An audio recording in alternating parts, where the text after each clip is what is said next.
Good morning, Miss Cherry Lou. Good morning, ma'am. Okay, Miss Cherry Lou, can you tell me about yourself? Ma'am, I'm Cherry Lucan, 31 years old, single mother, college graduate, and under vocational graduate. Okay, I have few questions for you to answer, so let's start. Why do you Yes, want to work as a maid? because I want to have a high salary, ma'am. Why you choose Malaysia when there is a lot of other country? Because Malaysia, ma'am, is near from Philippines. How are you qualified for this job? I qualified for this job because I'm honest and hardworking, ma'am. May I know what is your education level is? I'm college graduate, ma'am, and under vocational graduate. Okay, what is your recent working experience? Domestic helper, ma'am. Have you worked abroad before? Yes, ma'am. Can you please tell the place and how many years and months you work for? Ma'am, I work in Hong Kong as a domestic helper for 2 years and 9 months, ma'am. And in Singapore, 2 years, ma'am. Okay. Do you have experience of taking care of baby? Yes, ma'am. And whose baby you are taking care of? Ma'am, my own baby and also my employer in Hong Kong, China. Okay. How about elder or older people? Do you have the experience? Yes, ma'am. My employer's husband in Singapore, ma'am. Okay. So He, all the time the husband of your employer? Miss Cherry Lou, so how old that time the husband of your employer when you take care of him? he is 67 years old, ma'am. Okay, do you have any other special skills? Yes, ma'am.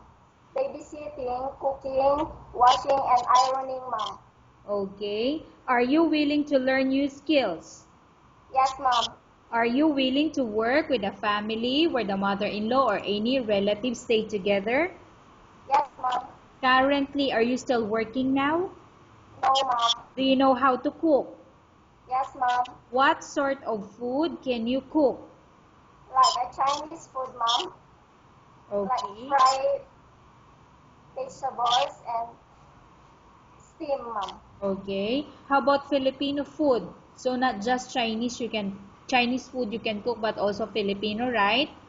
Yes, ma'am. Like Ye- tinola, paksiw, and adobo, ma'am. Okay. Are you aware that you will have to do washing, cleaning, ironing, and cooking? Yes, ma'am. From all the house chores like cooking, cleaning, ironing, and washing, which do you like most? Cooking, ma'am. If ever you were selected to work in Malaysia, who will take care of your kids? My husband and mother, ma'am. Okay. You are not allowed to use handphone or cell phone during working hours. Yes, ma'am. You are only allowed to use handphone or cell phone after you finish all the works and when going to bed. Yes, ma'am. You are strictly needed to surrender the handphone to your employer in the morning, and your employer will return back to you once you're going to bed. Yes, ma'am. If ever your employer finds out that you're abusing of using your handphone and it's affected your work performance, your employer will confiscate your handphone and you're not allowed to hold it anymore. Instead, your Yes, employer will allow you to call to your family 3 times in a month. You only allowed to bring normal phone and you're not allowed to bring smartphone. Are you agreed for the terms and condition? yes, ma'am. Are you agreed to the rules and regulation for the handphone? Yes, ma'am. How many years is the contract as you agreed and understand? 2 years, ma'am. Can you describe for me your ethics or your attitude? Ma'am, I'm honest and hardworking, ma'am. Okay. How can you assure to us that you will work hard in Malaysia?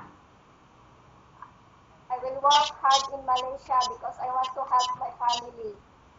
Can you promise not to use a telephone without the permission of your employer? Yes, ma'am. Can you promise not to put on makeup but to dress properly while work? Yes, ma'am. Can you promise not to invite friends and relatives without the consent of your employer? Yes, ma'am. Can you promise not to ask for advance salary from your employer under any circumstances?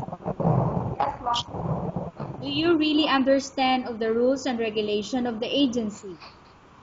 Yes, ma'am. Do you pay any placement fee for you to come to Malaysia to work as a maid? No, ma'am. Do you have any history of sickness, example breast cancer or any other illness? No, ma'am. Do you suffer from any skin diseases, allergy or physical defect? No, ma'am. Have you suffered from any serious illness? No, ma'am. Do you smoke? No, ma'am. Do you have any tattoo in your body? No, ma'am.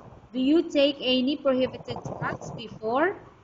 No, ma'am. Have you undergone any operation or surgery? No, ma'am. Are you medically fit? Yes, ma'am. Are you in any medication?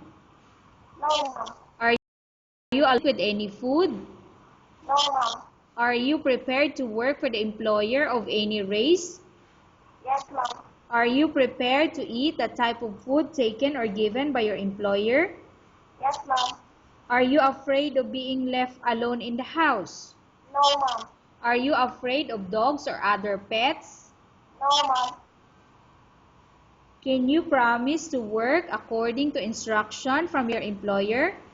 Yes, ma'am. Do you have any immediate family working in Malaysia? No, ma'am. Okay, Miss Cherry Lou, we have finished our question section. Let's go to case study. I have a case study for you and I want you to answer me truthfully.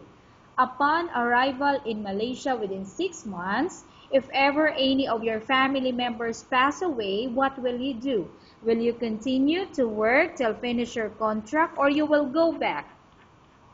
No, ma'am. I will finish my contract, ma'am. Okay, tell us about yourself and why do you want to work in Malaysia as domestic helper? I'm honest and hardworking, ma'am. I want to work as a domestic helper in Malaysia because I want to help my family in our finances. Okay, Miss Cherry Lou, what do you want to tell to your employer who's watching your video? Ma'am, please choose me because I'm honest and hardworking. Okay, thank you very much, Miss Cherry Lou. We will update your agency if there's any selection made by the employer. Thank you, ma'am. Okay.